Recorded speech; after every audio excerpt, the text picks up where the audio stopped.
Olá, meus irmãos, minhas irmãs. Hoje nós estamos começando mais uma série de reflexões. Nós vamos falar sobre um tema que é uma igreja em reforma e nós utilizaremos um mote da reforma protestante que é Igreja Reformada sempre se reformando. Nós queremos, através dessas mensagens, apontar qual é a identidade da nossa igreja, a identidade teológica, apontar quais são os princípios que nós seguimos, né, aqueles que nos definem como igreja, aquilo que nós pensamos a respeito da Bíblia, do nosso relacionamento com Deus, da nossa interação nesse mundo, e nós vamos fazer isso a partir de outubro e novembro, né? Com isso, nós vamos abordar aqui pelo menos 9 temas a respeito da Reforma Protestante, mas nós vamos começar com os 5 principais, ou aqueles 5 mais famosos, chamados de 5 solas, né? Sola é uma palavra em latim que é sempre adicionada, né, a alguma outra coisa, escritura, gratia, graça, e assim ela vai qualificando como diferente, como única essas palavras para a igreja. Então hoje a gente vai falar sobre o tema da sola escritura, ou seja, somente a escritura. E é preciso fazer um pequeno histórico aqui para que a gente entenda. Então a Reforma Protestante ela eclodiu em 1517, na verdade no dia 31, né, de outubro, na cidade de Wittenberg, com um então monge agostiniano, Martinho Lutero. Lutero ele foi alguém que teve muitas lutas no campo, né, da sua espiritualidade, e por isso ele se aprofundou em estudos teológicos, né, no idioma, no grego e no hebraico, e assim por diante. E nessa sua busca, né, por satisfazer o seu coração em Deus, ele acaba sendo confrontado com a prática que ele vivia na igreja, até então apenas era a igreja católica, né? E com aquilo que ele via nas escrituras. Então, nesse dia, ele faz as chamadas 95 teses, e ele escreve essas teses e fixa essas teses na porta dessa igreja, né? Algumas pessoas chamam de castelo, em Wittenberg. Ele faz isso em latim, né? É importante dizer isso, porque qual era a intenção de Lutero? Né? Muita gente hoje o acusa, principalmente dentro do catolicismo, dizendo que ele queria uma igreja para ele, que ele queria dividir a igreja. Mas o fato dele ter escrito isso em latim e colocado na porta da igreja demonstrava que ele, na verdade, só estava propondo um debate acadêmico, um debate teológico. Na verdade, ele não estava dividindo igreja nenhuma, ele estava fazendo uma proposta, afinal de contas, ele era um doutor em teologia, e essa era a forma como que era feito, né? Hoje a gente faz simpósio, hoje a gente faz live, né, de discussão e uma série de coisas. E naquela época Martinho Lutero estava chamando as pessoas para dialogar a respeito, especialmente do tema das chamadas indulgências. As indulgências eram uma prática da igreja, inclusive hoje ainda continua de uma forma um pouco diferente, mas a Igreja Católica ainda tem, aonde você poderia, com práticas de ações ou até mesmo comprando com dinheiro, fazendo doações, você poderia obter direitos ou bênçãos espirituais. Vamos colocar nesses termos aqui. Então as pessoas, elas compravam essas indulgências, e Martinho Lutero identifica que isso era contra o que as escrituras diz, porque não tem como a gente comprar algo que, segundo ele havia entendido, né? Não foi ele que inventou, ele redescobriu, na verdade, que Deus oferece as coisas por nós pela graça, através da fé, por meio de Jesus Cristo, e o aspecto principal é que a glória ela é exclusiva de Deus e não para ser vendida, né? Deus não divide isso. Isso acontece num momento histórico muito importante. Nós temos aspectos culturais, aspectos políticos e religiosos que colaboram com esse momento da Reforma Protestante. Então, dentro da cultura, do pensamento, era a época chamada do Renascimento, onde as pessoas elas estavam buscando retornar às fontes, né? Erasmo de Roterdã, que é uma pessoa dessa época, ele é um nome muito conhecido porque ele fez esse movimento de ir às fontes. E ir às fontes significava para a igreja voltar aos idiomas originais. Então, Lutero, como era capacitado nesse aspecto, ele trabalha com isso, né? Então, aqui nós estamos falando de um trabalho de gramática, um trabalho de análise de texto, né? Hoje a gente fala disso no português, tem em todas as línguas, então é uma questão de usar dicionário, entender aonde o verbo está se flexionando, entender aonde quem é sujeito, quem é advérbio, enfim, todos esses aspectos da gramática para fazer uma tradução. Então, quando Lutero trabalha com o texto, ele começa a identificar isso.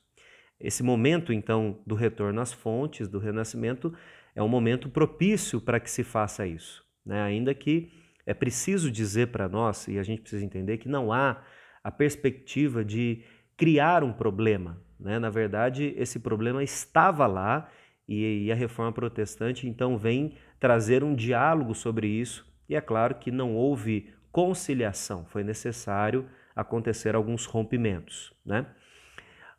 É importante dizer também que Lutero, sendo ali da Alemanha e onde ele estava, havia o que era chamado na época de um príncipe eleitor daquela região que era muito afeiçoado a Martinho Lutero.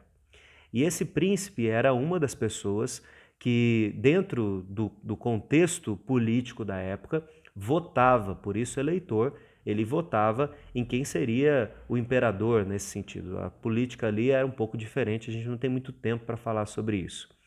E esse príncipe eleitor, ele se afeiçoa a Martinho Lutero, gosta das ideias e promove, então, a segurança de Lutero. Então, por isso, Lutero consegue caminhar, consegue viajar, consegue expor um pouco das suas ideias.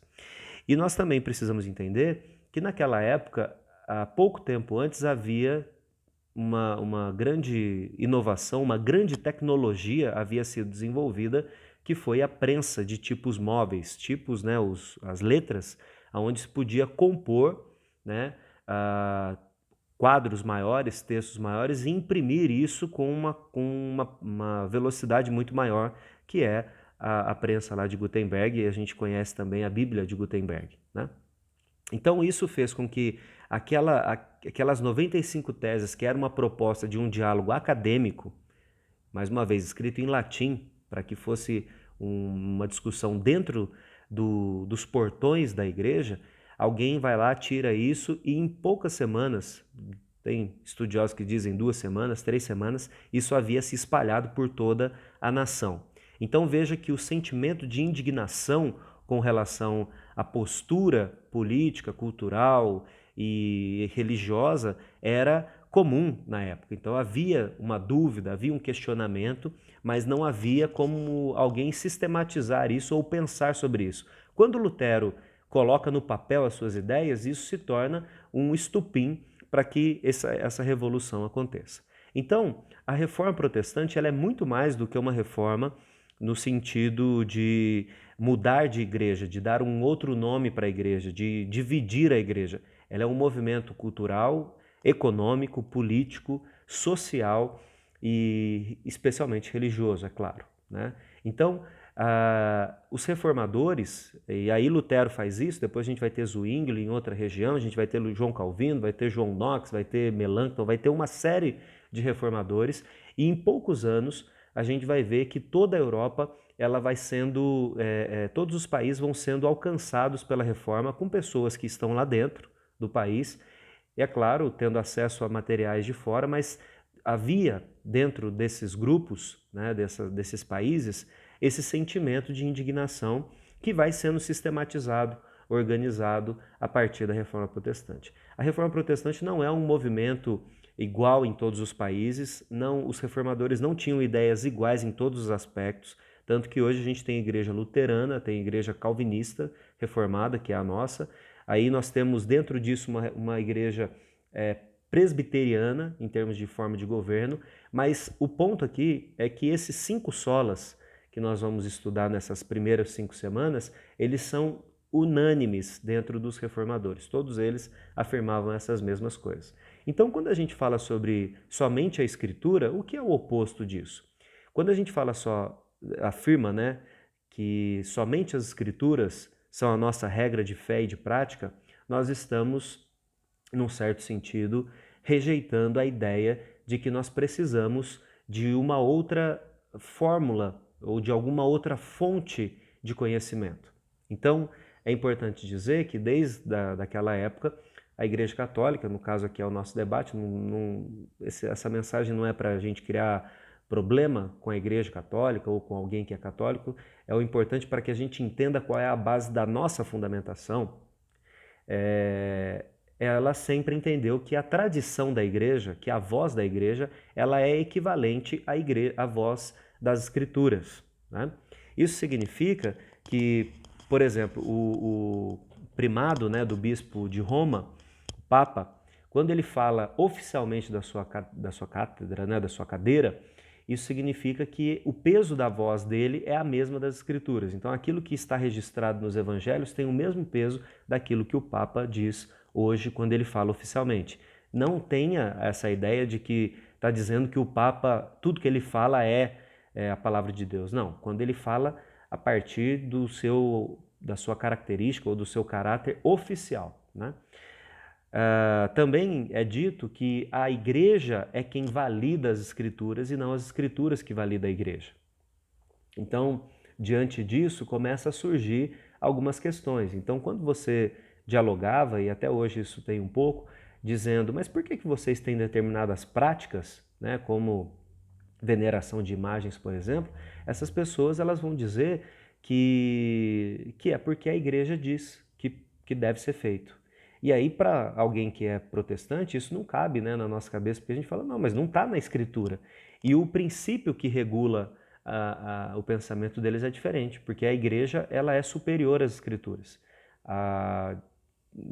Com um pouco de receio, talvez, de afirmar isso, mas eles diriam que não só a Igreja está no mesmo pé que a Escritura, mas ela talvez seja até superior, porque é ela que, entre aspas, valida as Escrituras, né? Então, isso faz com que as práticas que são adotadas na Igreja sejam legitimadas, porque é ela quem estabelece.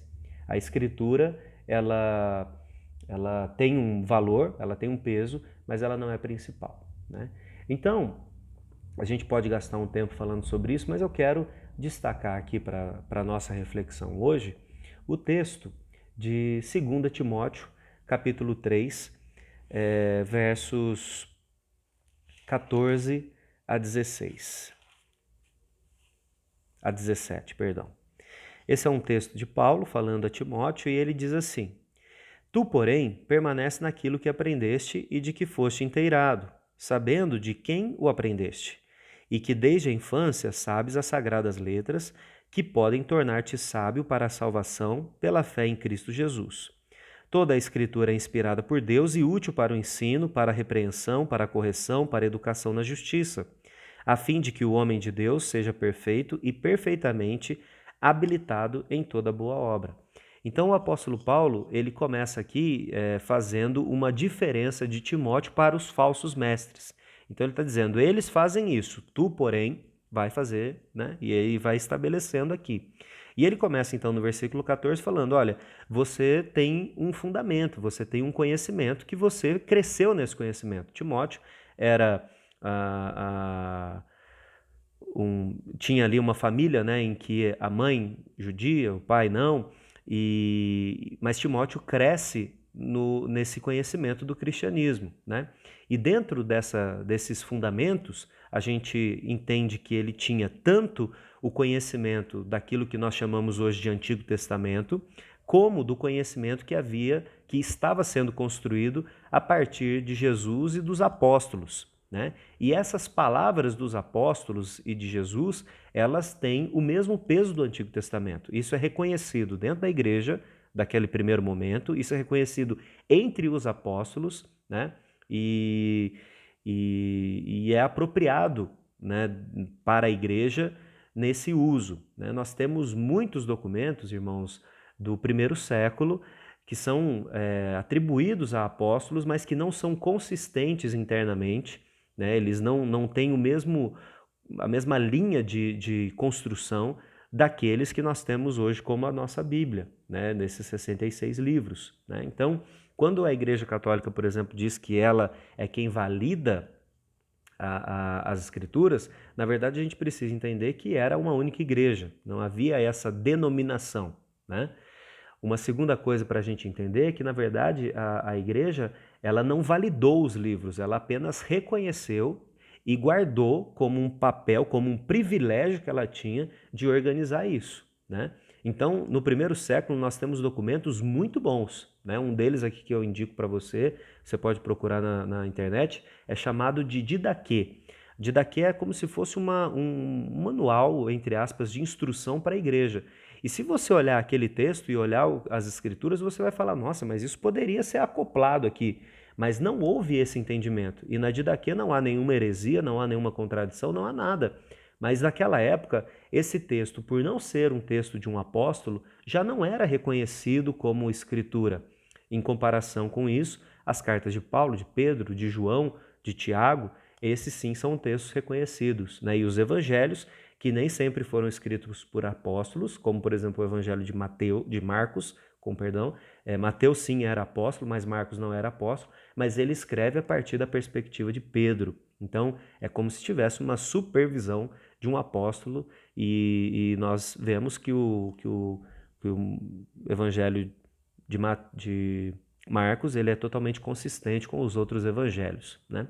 Então, o que Paulo está dizendo para Timóteo é permaneça nesses princípios, né? Não corra o risco de olhar para aquilo que os falsos mestres estão dizendo e achar que é mais interessante. Não, continue naquilo que foi colocado para você. E ele vai afirmar ainda no verso 15, ele fala, você sabe disso desde a sua infância, né? Você segue a questão das Sagradas Letras, você foi instruído nesse conhecimento, né? Você tem essa herança judaica, mas desde o início você consegue entender que as Sagradas Escrituras ela é suficiente para te tornar sábio para a salvação em Cristo Jesus. Então já não é mais judaísmo, passa a ser cristianismo, né? Então permaneça nisso, permaneça nesse fundamento, né? Depois ele vai afirmar no verso 16 algo muito importante. Ele diz, toda a Escritura é inspirada por Deus. Essa palavra inspirada, ela traz o sentido de ser soprada. E aqui a gente já vimos, né, na escola dominical a respeito da inspiração da Escritura. E a Escritura ser inspirada, ela significa que, ainda que Deus tenha vocacionado ali homens para que registrassem, né? Uma vez na família surgiu um questionamento assim, não, mas a Bíblia é feita por homens, né? E às vezes a gente fica bravo com isso e a gente precisa amadurecer, né, nessa questão, né? E aí fica parecendo assim, ó, mas como que você queria que fosse escrito, né? Se não é por uma mão humana, você queria que fosse o quê, né, que escrevesse? Então não há problema para nós entender que Deus utilizou homens para que fizesse isso. Mas esses homens, eles não escrevem da sua cabeça, né, daquilo que eles acham interessante.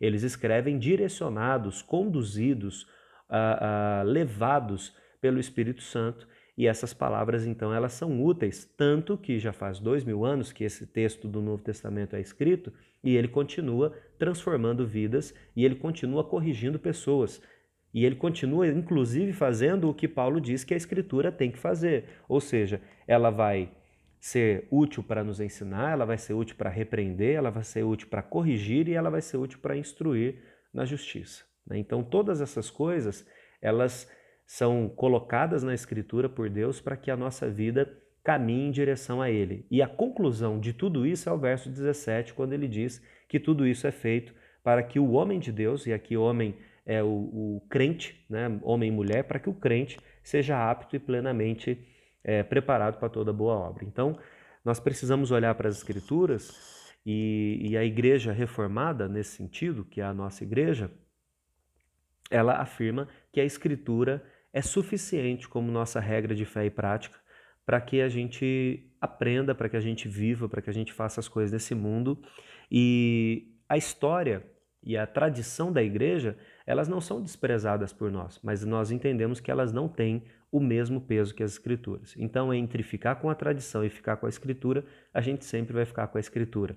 Nós temos algumas sistematizações da nossa doutrina e uma delas, a principal, no caso da nossa igreja, é a Confissão de Fé de Westminster, né? Então ali você vai ter os temas Deus, Escritura, Jesus Cristo, né? Todos esses temas vão sendo sistematizados, ou seja, pega-se tudo o que fala na Escritura a respeito daquele tema e condensa ali em algumas afirmações. Mas dentro dessa confissão de fé, nós temos um capítulo a respeito dos concílios, né?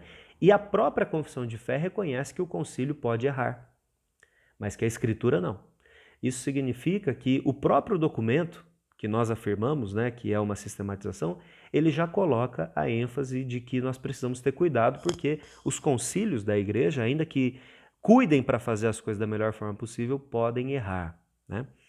Isso nos coloca, então, em uma condição, na minha opinião, irmãos, muito confortável, porque nós temos que estudar as Escrituras. Estudar a Escritura não é fácil, mas nós temos nela tudo o que nós precisamos para o nosso crescimento, para o nosso amadurecimento, para a nossa experiência e vivência com Deus, sem medo, sem correr o risco de deixar passar alguma coisa importante, de não fazer algo que se deve. Então, se você tem sido um crente que diligentemente lê a sua Bíblia, procura meditar, quando você é ensinado, você aprende, quando você é corrigido, você toma as providências para a correção, quando você é repreendido, você se arrepende. E quando você termina, vamos dizer assim, a sua leitura bíblica, né, o seu momento de reflexão, você vai se sentindo cada vez mais preparado para servir a Deus no mundo onde nós estamos, né? Então, sola Escritura se refere ao aspecto de que nós, como igreja, temos uma única base de fé. E essa base de fé é a Escritura, né? Certa vez eu ouvi alguém dizendo que é impossível, né, usando uma analogia, né, de que a gente tenha, por exemplo, uma cadeira com uma única perna, né? A gente não pode ter uma cadeira com uma única perna. A gente precisa ter a perna da Escritura, a perna da tradição, a perna da história, e aí assim você consegue se manter em pé. E eu fico pensando que a analogia sempre vai ser péssima, né? Mas essa em especial é péssima porque quem disse que só existe cadeira de uma perna, né? É claro, se a sua perna for uma perna fininha, você não vai conseguir se sustentar. Mas se a sua perna for uma perna robusta, se aquilo que dá base para você é robusto, é grande, é consistente, é concreto, você pode construir um edifício inteiro em cima de um único pilar, né? No sentido de que você vai conseguir ter toda a base necessária.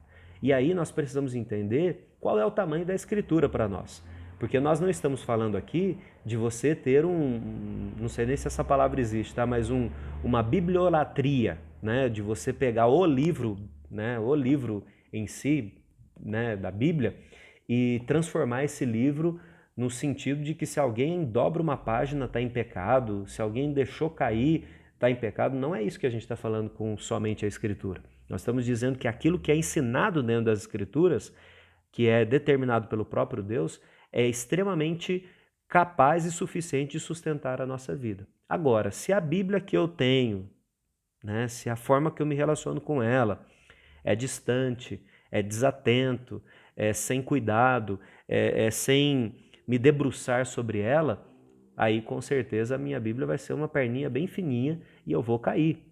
Agora, quando a gente fala sobre sola Escritura, a gente está falando de um estudo, de um cuidado com a Bíblia, no sentido de aprender, porque como que eu vou aprender sem me dedicar, né? Paulo está falando que ela é inspirada e ela é útil para o ensino, mas se eu não me debruçar para estudar, não tem como eu aprender, né? Muita gente se conformou a uma afirmação de que a Bíblia é difícil.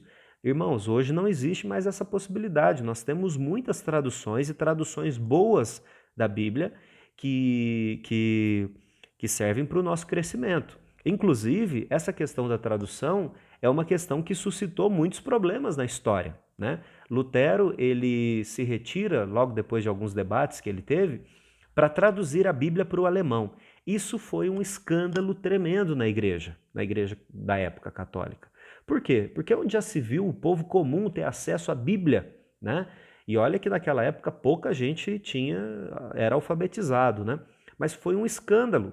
E um dos princípios, né, da reforma é exatamente esse. Coloque a Bíblia na mão do povo, deixa o povo ler, deixa o povo descobrir o que é, né, Você pode ensinar, você tem, né, quem tem algum conhecimento a mais, tem uma responsabilidade de ensinar, mas a Bíblia é uma graça que é dada para todo mundo, né? Se você parar para pensar, a Bíblia foi escrita em grego e em hebraico, e qual língua que é que eles falavam naquela época? Era grego e hebraico, então a Bíblia foi escrita para que as pessoas lessem. Grande parte das escrituras do Novo Testamento são cartas, e essas cartas eram para ser lidas na igreja que ela era direcionada e nas igrejas que estavam no mundo, né, que já tinham sido estabelecidas. Então, Lutero tem esse princípio de trazer a Bíblia para a língua alemã, no seu caso, para que as pessoas conhecessem. Mais ou menos 100 anos antes de Lutero, houve um homem chamado John Huss, H-U-S-S, John Huss, e ele foi queimado na fogueira porque ele traduziu a Bíblia para o inglês. Também houve o William Tyndale, que também foi queimado porque também traduziu a Bíblia, né? Então veja que nós vamos tendo muitos homens que têm uma ideia comum de que a Bíblia precisa ser lida pelas pessoas, de que a Bíblia precisa ser acessível para as pessoas. E hoje, na minha maneira de entender, a perspectiva que nós temos de ter Bíblias de estudo, Bíblias com tradução de uma linguagem mais simples, Bíblias mais eruditas, elas são ferramentas que passam desapercebido por nós, mas deveriam ser utilizadas por nós como uma fonte de maior crescimento. Você talvez não tenha acesso a aprender grego ou hebraico, mas você pode hoje ter 2 ou 3 Bíblias em traduções diferentes para você fazer uma comparação, ou como aquele texto, como aquele termo é utilizado, como ele é traduzido, que expressão ele pode dar para nós num entendimento. Se você lê em outro idioma, espanhol, inglês, seja qual for, você pode ter uma Bíblia nessa língua para você ver como esse termo é traduzido na outra língua, e isso tudo vai nos trazendo um conhecimento maior, né? uma completude daquilo que é o nosso entendimento, né? Então, para a gente caminhar aqui para o final, eu quero falar aqui algumas coisas do que a sola escritura não é, para que a gente entenda. Então, quando, por exemplo, a gente fala que a Bíblia é a nossa única regra de fé e prática, nós não estamos negando que durante um tempo, essa Bíblia que hoje é escrita foi oral, né? Ela foi sendo levada adiante num sentido oral. Mas isso, mesmo lá no Antigo Testamento, a gente vai ver que há determinação, por exemplo, de Deus para Moisés para que algumas coisas sejam registradas, para que elas não tenham dúvidas a respeito disso, né? E aí talvez você nunca tenha tido acesso a isso, e brevemente eu quero dizer para você que nós temos, sim, muitos manuscritos da Bíblia, e esses manuscritos eles são estudados já há anos exaustivamente, né? Para se encontrar um aprofundamento do texto, ou até, quem sabe, uma contradição, o que ainda não aconteceu, né? Mas esses manuscritos, eles são estudados de forma exaustiva, né? Por especialistas, né? E o que nós temos hoje de tradução bíblica é aquilo que é o extrato daquilo que é o melhor que foi feito até hoje, né? E assim, talvez você fique com dúvida, né, e com medo, e falar, não, porque a Bíblia protestante ela é diferente, tal. Então vai lá e compra uma Bíblia, chamada Bíblia Católica, e usa no seu estudo, não há problema nenhum, né? Não há risco nenhum de você, de repente, mudar toda a sua cabeça por causa daquilo. Entenda que na Bíblia que é católica, né, existem livros ali adicionais, e se você ler esses livros, você vai ver pelos seus próprios olhos que tem algumas dificuldades de conciliar aquilo que aquele livro diz com o resto das escrituras. Mas faça isso, né? A Reforma Protestante foi um desafio para o crente, né, que não era acadêmico, para que ele tivesse contato direto com as escrituras, né? É muito diferente quando a gente lê um livro e a gente não sabe nada sobre o autor, e um livro que a gente tem alguma familiaridade com o autor, né? É muito diferente. Quando a gente lê a Bíblia, a gente costuma dizer que a gente lê junto com o autor, porque o Espírito Santo está conosco, nos ensinando.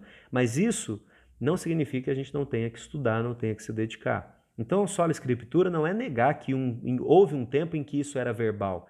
Houve, sem nenhum problema, mas também houve um momento em que houve aquilo que é chamado de de fechar o cânon, né? Então deixou de ter essa prolongação verbal e passou a ser esse registro. Quando a gente fala também sobre a Bíblia, a sola Escritura, a gente não está negando que continua havendo uma revelação natural, que é aquilo que Paulo fala, né? Que a criação anuncia um Criador, e também nós não estamos falando que Deus não possa falar, como a gente diz popularmente, ao nosso coração ou à nossa consciência, né? Então você pode, de repente, estar em determinada situação e você percebe que aquele pensamento que lhe ocorre, ele não é natural para você, né? Ele não vem assim dentro do padrão dos seus pensamentos. Pode ser uma direção de Deus, né? A gente não está descartando que Deus continue nos apontando coisas específicas na nossa vida,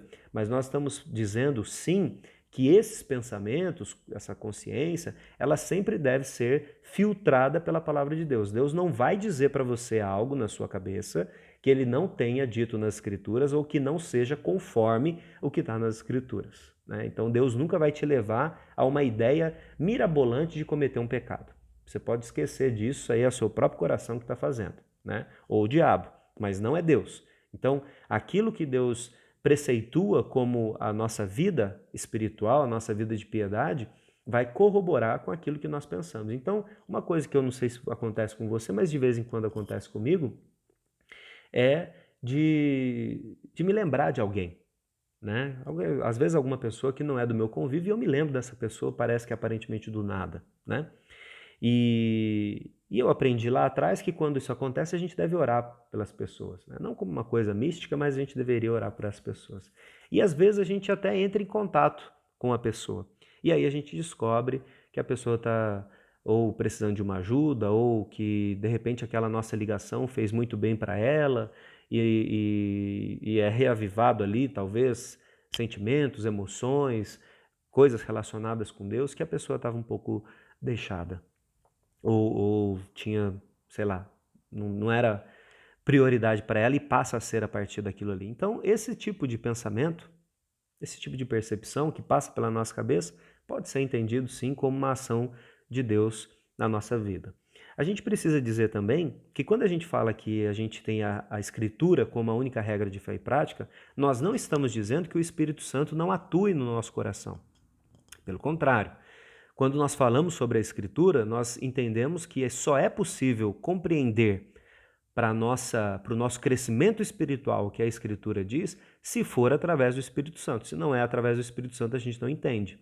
Veja que nós temos muitos estudiosos da Bíblia e essas pessoas necessariamente não creem em Jesus como Senhor e Salvador de sua vida. E fazem exames do texto de forma realmente correta, mas isso não produz fé. Então, se nós lemos as Escrituras, vamos ao culto, pregamos, sem a certeza de que o Espírito Santo vai nos conduzir, então nós estamos enganados. Não é isso que a Escritura diz, tá bom?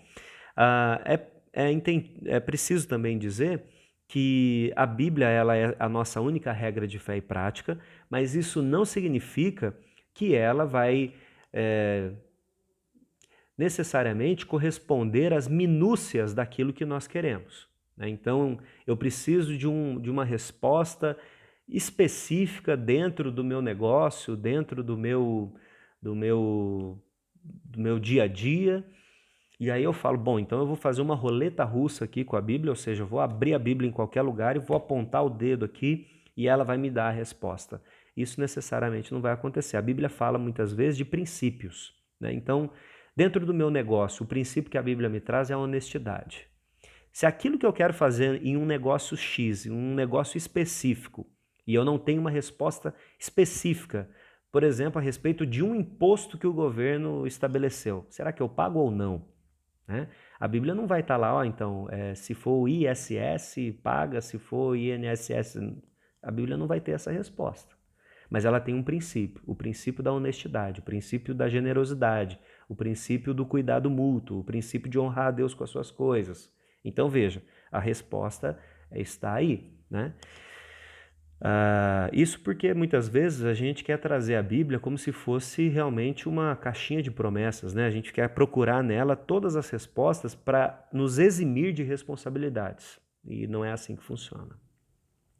Mais uma coisa, quando a gente afirma sola Escritura, que a Bíblia é a nossa única fonte de regra a nossa única regra de fé e prática, nós precisamos entender que ela impõe a nós um desafio de conhecimento, de aprender.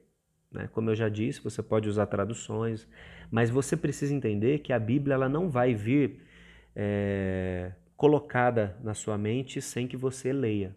Né? Tudo bem, você pode ser uma pessoa superdotada em que lê uma única vez e isso já fica gravado na sua cabeça. Mas para o resto das outras, todas as outras pessoas, a gente vai precisar ler constantemente as escrituras, meditar, ler de novo, ler em outra tradução, ler junto com alguém para que a gente entenda.